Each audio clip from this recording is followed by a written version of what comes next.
जरूरी मुद्दे का सच आपके सामने रखने के लिए इस मंच पर हूं, क्योंकि जिसको मां गंगा ने बुलाया था उसने उस मां गंगा को भी नहीं बख्शा। और एक बार फिर, और ये मैं पूरी मुस्तैदी से, पूरे पुरजोर तरीके से, पूरी मजबूती से कहना चाहती हूं कि एक बार फिर हमने भारतीय जनता पार्टी और मोदी सरकार को कांग्रेस ने मजबूर किया कि उन्होंने अपना गलत फैसला वापस लिया और अपनी भूल का सुधार किया। यह बहुत बड़ी बात है कि कांग्रेस ने जिस चीज का विरोध किया था, कांग्रेस ने जिस चीज पर मोदी सरकार का पर्दाफाश किया था, अंततोगत्वा मोदी सरकार को घुटने टेककर वो निर्णय वापस लेना पड़ा। और बात गंगा जल पर 18% जीएसटी की है। ये धर्म के नाम पर इतनी अनिवार्य चीज है जो हर पूजा पाठ में, हर चीज में इसका इस्तेमाल होता है। जब पता चला कि इस पर 18% जीएसटी लगेगा तो कांग्रेस ने इसका विरोध किया। अपने सारे प्लेटफॉर्म से हमने इसका खिलाफत करी, हमारे नेताओं ने खिलाफत करी, हमारे कार्यकर्ताओं ने खिलाफत करी, और यहां तक कि कांग्रेस अध्यक्ष ने भी इस मुद्दे को मुस्तैदी से और मजबूत तरीके से उठाया। अपने चिर परिचित अंदाज में भाजपा के बददिमाग प्रवक्ता, उनकी ट्रोल आर्मी और उनके फेक न्यूज के जो सरगना हैं, उन्होंने यह साबित करने की कोशिश की कि असल में गंगा जल पर तो जीएसटी है ही नहीं, वो पूजा सामग्री के अंदर आता है। और थोड़े दुख के साथ कहना पड़ता है साथियों कि उनकी बातों को आप लोग ब्रह्म वाक्य मानकर उनका वर्जन चला देते हैं। तो आपने चला दिया कि भाई गंगा जल पर तो कोई जीएसटी नहीं है, सरकार ने क्लैरिफाई कर दिया। सरकार और उसके प्रवक्ता और उसके लोग झूठ बोल रहे थे। गंगा जल पर 18% जीएसटी लगाया गया था और यह कहना कि नहीं था, यह कोरा झूठ था। आपकी जानकारी के लिए बता दूं कि आपके द्वार गंगा जल योजना 2016 में मोदी सरकार ने शुरू की थी। इसका एक उद्देश्य था कि गंगा जल सहूलियत से मिले लोगों को, और दूसरा डाकघर की आमदनी बढ़ाना था। और डाकघर अधिकृत थे कि वो गंगा जल बेच सकते थे, और इसीलिए 250 मिलीलीटर की गंगा जल की बोतल 30 रुपए में बिकती। और जब सरकार का निर्णय आया, सरकार ने आदेश दिया, तो वो 30 रुपए की बोतल 35 की हो गई थी। ये मैं जबानी जमा खर्च नहीं कर रही हूं। 2 ऑर्डर, एक 8 अगस्त को ऑर्डर निकला था और एक 3 अक्टूबर को निकला था, जिसमें गंगा जल पर 18% जीएसटी लगाने का आदेश था। और अगर मेरी बात पर आपको यकीन ना हो तो प्रत्यक्षम किम प्रमाणम, ये इंडिया पोस्ट का ट्वीट है। ये सारी चीजें हम आपके साथ साझा करेंगे, क्योंकि सच को दिखाने के लिए ज्यादा मशक्कत नहीं करनी पड़ती है, और झूठ जो बोलता है उसको बड़ी मेहनत करनी पड़ती है, फिर भी झूठ ध्वस्त हो जाता है। ये इंडिया पोस्ट की एक ट्वीट है 18 अगस्त की। साफ तौर से कह रहे हैं कि 30% प्लस 18% जीएसटी पर आपको 250 मिलीलीटर की गंगा जल की बोतल मिलेगी। जिस दिन हमारे अध्यक्ष ने ये मामला उठाया और भाजपा के लोगों ने बिना पलक झपकाए आदतन झूठ बोला, उस दिन का इंडिया पोस्ट का ये पे ऑर्डर है। उस पर साफ तौर से अंकित है 30 रुपए की बोतल और 18% जीएसटी। ये इंडिया पोस्ट की वेबसाइट पर ऑर्डर करते वक्त हमने स्क्रीनशॉट लिया। तो जब कांग्रेस ने यह मुद्दा मुस्तैदी से उठाया, हमारे अध्यक्ष ने उठाया, हम सब लोगों ने उठाया, तो इस झूठ से बचने के लिए सरकार ने फटाफट आनन फानन में पहले तो इंडिया पोस्ट से 18% जीएसटी गायब कराया और लिखवाया इस पर जीएसटी नहीं है। लेकिन यह बाद में हुआ, पहले 18% जीएसटी यहां पर अंकित है। उसके बाद एक ऑर्डर इशू किया गया। ये वो ऑर्डर की कॉपी है, इसको भी हम साझा करेंगे। ये ऑर्डर 12 अक्टूबर का है, जब कंट्रोवर्सी चल रही थी, और इस ऑर्डर में साफ तौर से कहा गया है कि 8 अगस्त और 3 अक्टूबर का ऑर्डर विथड्रॉन माना जाए, गंगा जल पर जीएसटी नहीं लगेगा।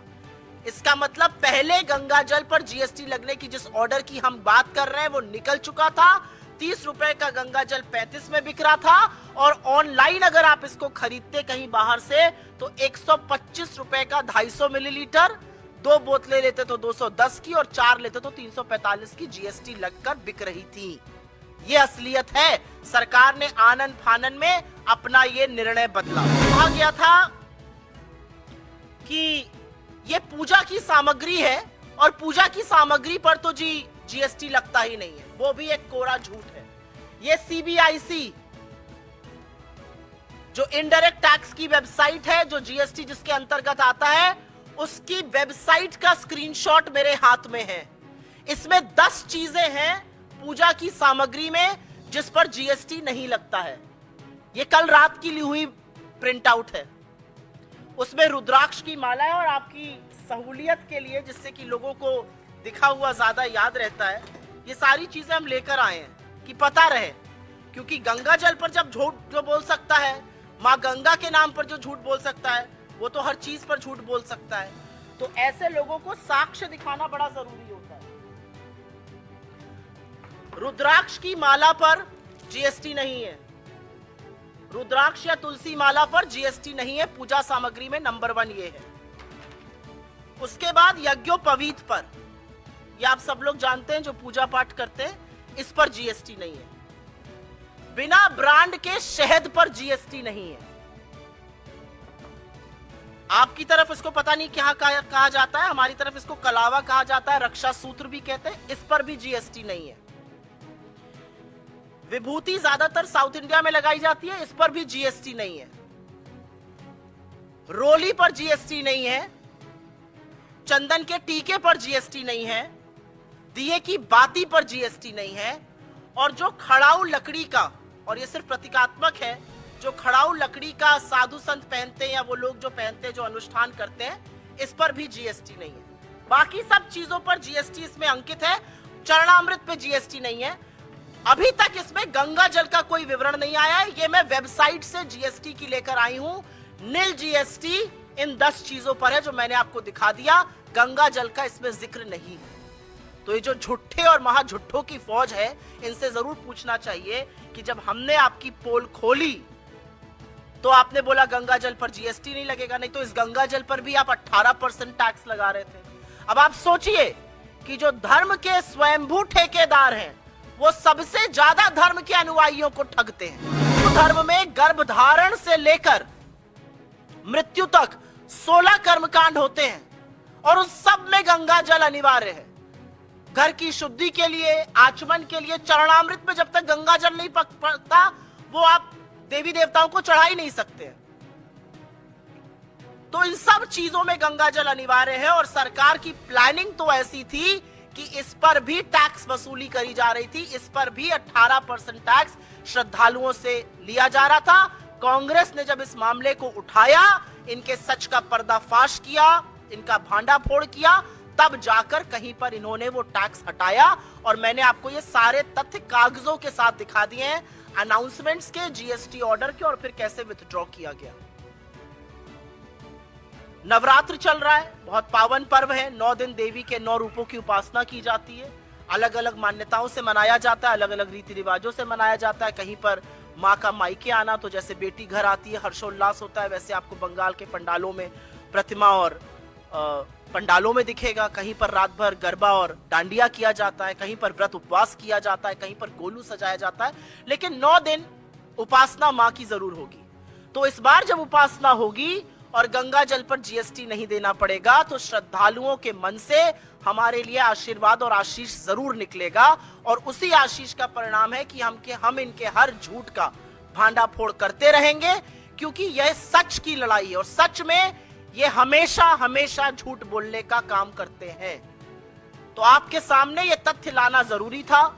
थोड़े दुख के साथ ये बात ये भी कहती हूं कि ये इन्वेस्टिगेशन, ये फैक्ट चेक तो आप कुछ साथियों को करना चाहिए था, हम लोगों को करना पड़ रहा है। लेकिन कोई बात नहीं, बहुत सारे लोग हैं जो ऐसा काम नहीं कर रहे हैं। आश्वस्त रहिए, हम ये काम जरूर करते रहेंगे और सरकार का जो असली चेहरा है उसको बेनकाब करते रहेंगे। और असली चेहरे में धर्म के ये स्वयंभू ठेकेदार धर्म के नाम पर सबसे ज्यादा लोगों को ठगते हैं। मां गंगा को भी इन्होंने बख्शने का काम नहीं किया।